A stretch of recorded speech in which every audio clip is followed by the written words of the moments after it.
Hello, Mo. Hello, MTR. I see you down into the chat, and I'm like, oh, is the Mo is the Mo here? Yo, What's you know up? I disagree with everything. Everything, yeah. Everything She's you say. she's the she's the disagreeer. Like, nah, let me stop lying. I don't disagree with everything you say. But what let me try to bring it to one thing. So I disagree with using the statistics of divorce to sway your decision on marriage. That's what I disagree with. My Who's roommate. that in the background? Who's that clicking? Who's that over there clicking? My friend. Who My there? friend. My friend. My friend snapping.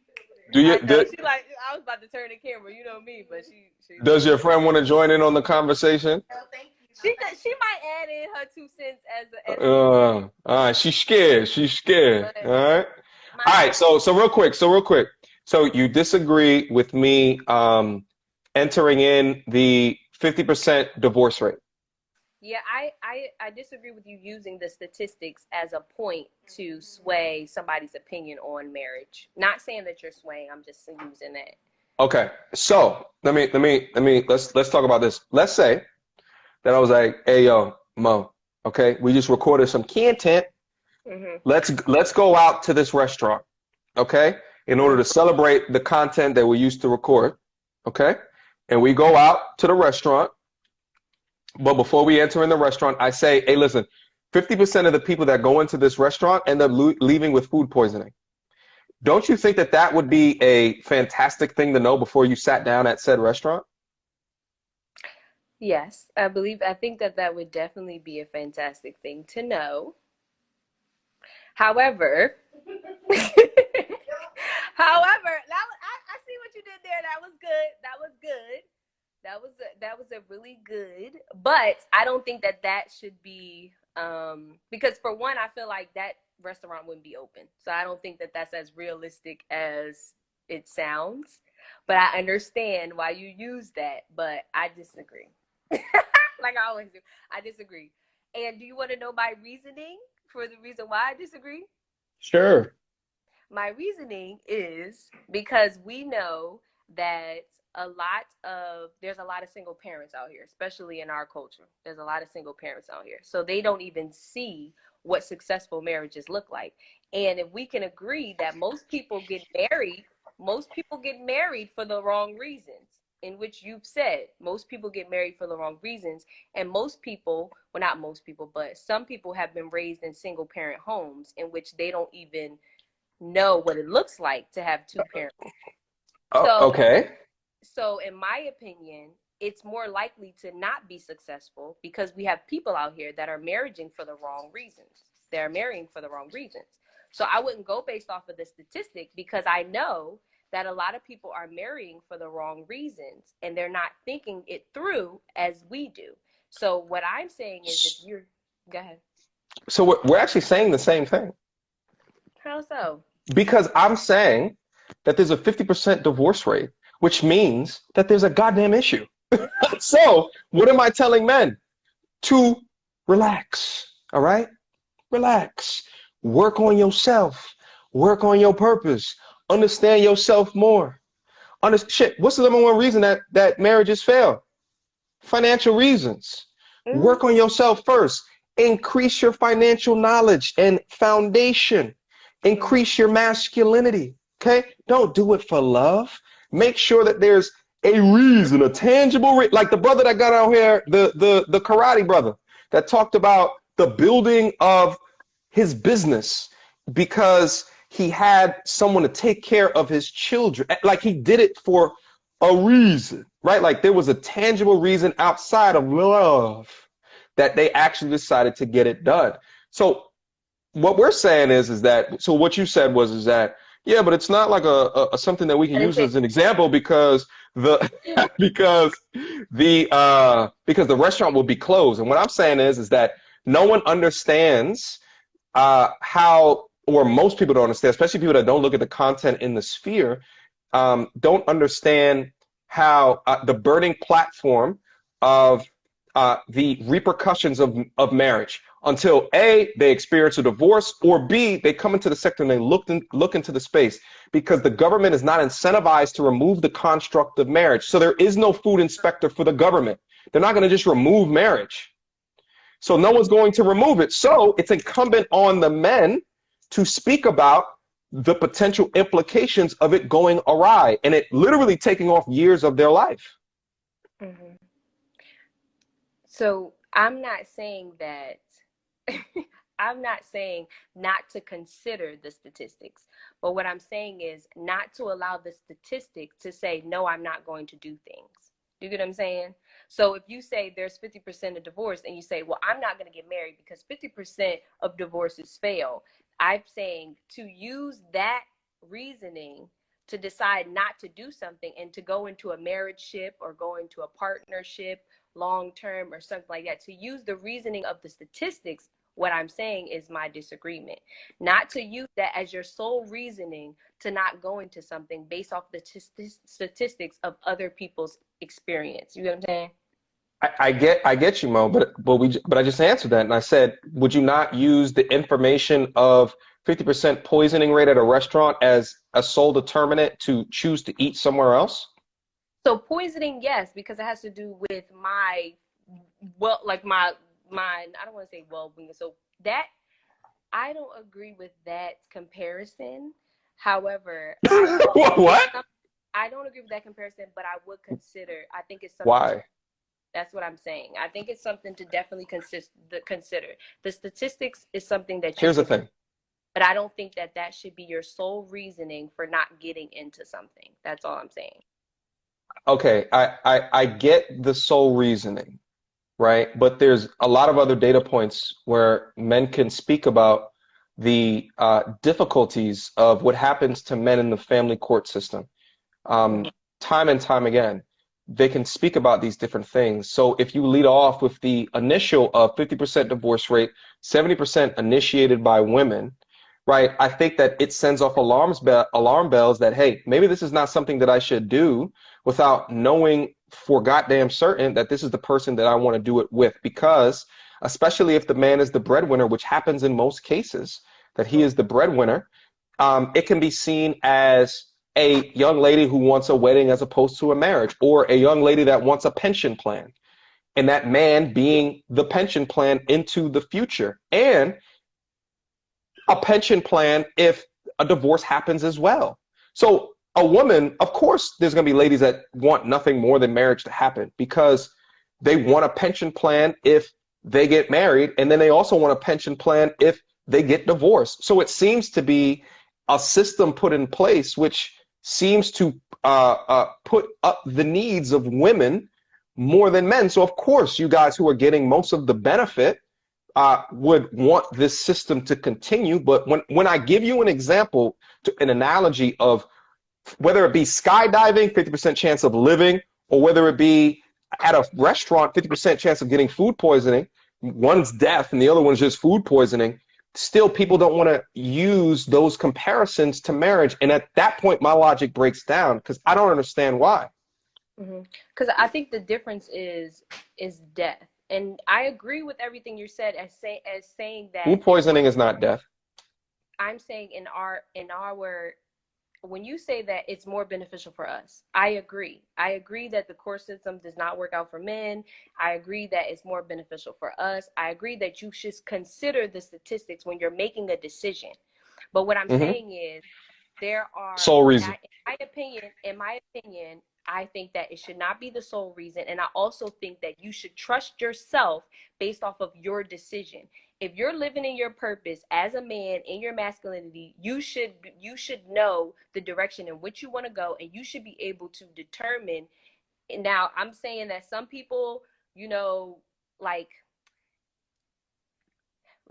in my opinion, when I'm dating men, you know what I'm saying, I have gotten to a point of self-awareness to the fact that I can gauge more than likely what type of men that I'm dealing with, in my opinion.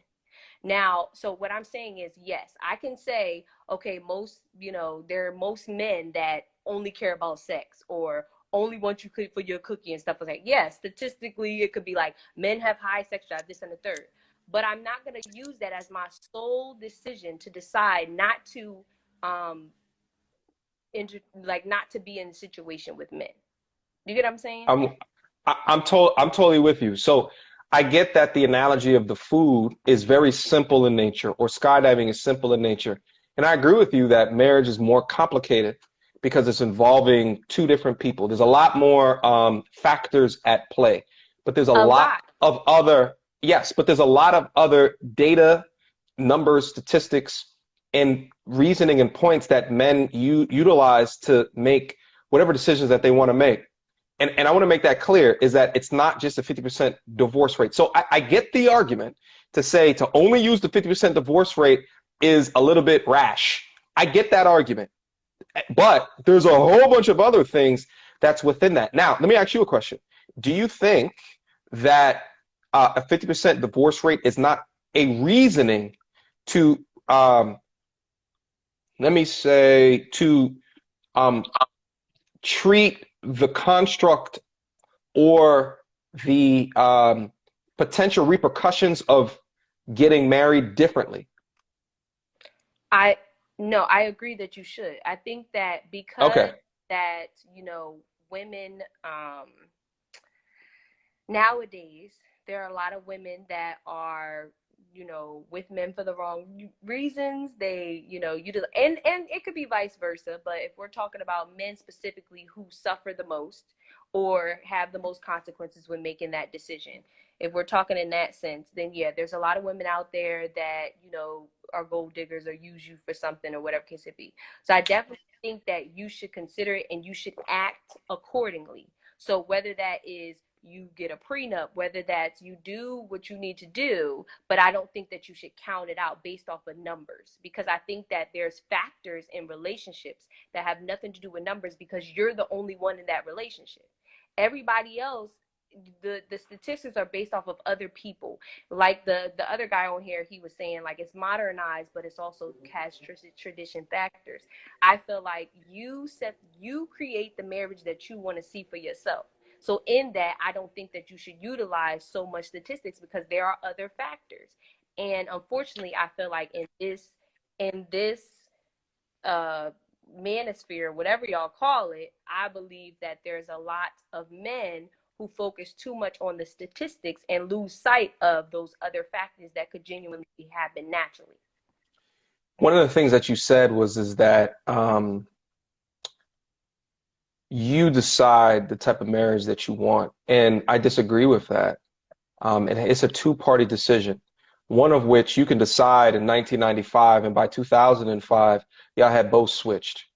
Y'all had both switched whatever reasonings for this matrimony. You have both switched or evolved past where you are in your life, so thereby adding the risk of contributing to that divorce rate. Yes, I do believe that people can change. I do. But I do believe that a lot of people's character stays the same. A lot of people's values and morals more on the line stay the same. So like they say that, I think one guy on here talked about how women in other countries have more, they're more traditional. You get what I'm saying? Those are their values. That's how they were raised. They value certain things. So yes, you can change. We're constantly evolving. You know what I mean? We're all individuals. We're constantly evolving. But I do believe Yes. that if you find someone that prioritizes the success of the marriage just as much as you do, then they should have the mindset that divorce is off the table and we're gonna have to make it work. You get what I'm saying? So in that, and when I say you decide what marriage you have, is you decide the people that you attract and you decide the people that stay in your life. You make that decision. If you meet a woman and she's not respecting you, or she's not, if you feel like she can't be led, or you feel like whatever case it be, then that's your decision to keep it moving. If she's not doing it in the beginning, she's not going to do it later on. Yeah. So I agree with you, but I think a lot of dudes are also scared about the switch up after the matrimony, the wedding, whatever happens as well. And I mean, here's the thing is that you can never anticipate that.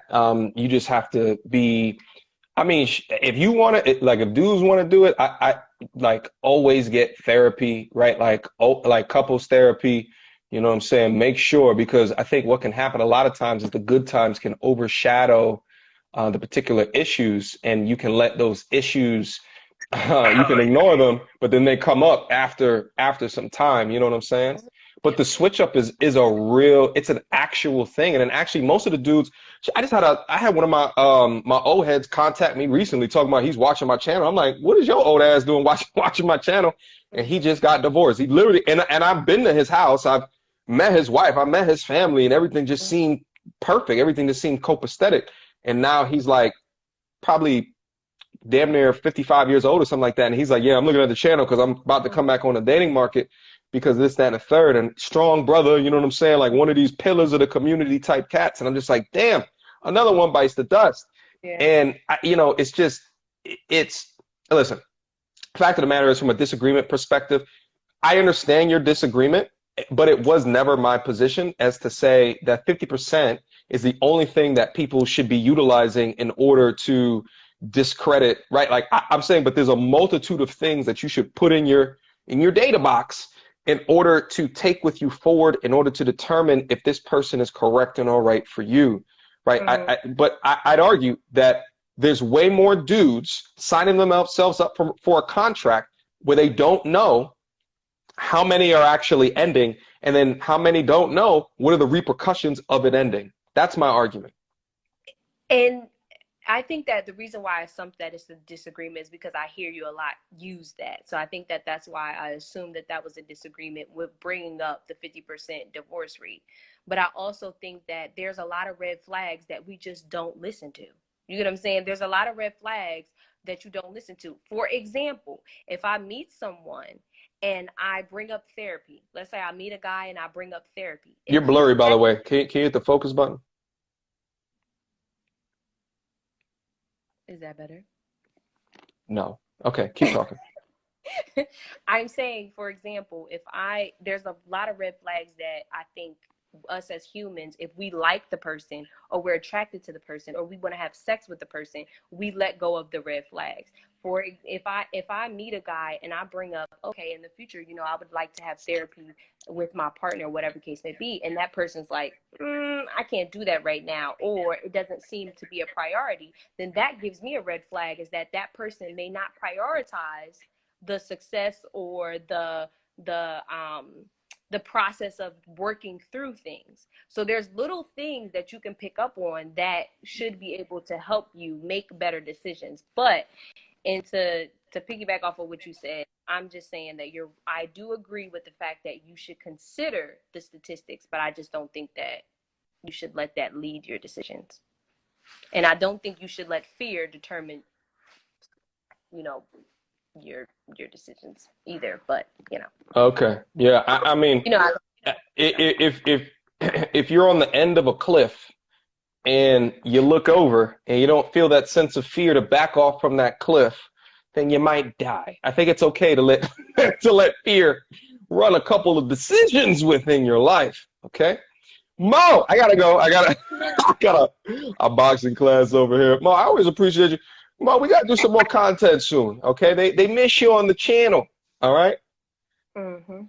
They miss. She's like, she not coming back. She's not coming back. So it's so good. You gonna join these? All right, I might have to upload these to the main channel. You know what I'm saying? So I appreciate you guys, and I appreciate your honest opinion. I know some of y'all be like, she be on some bullshit, but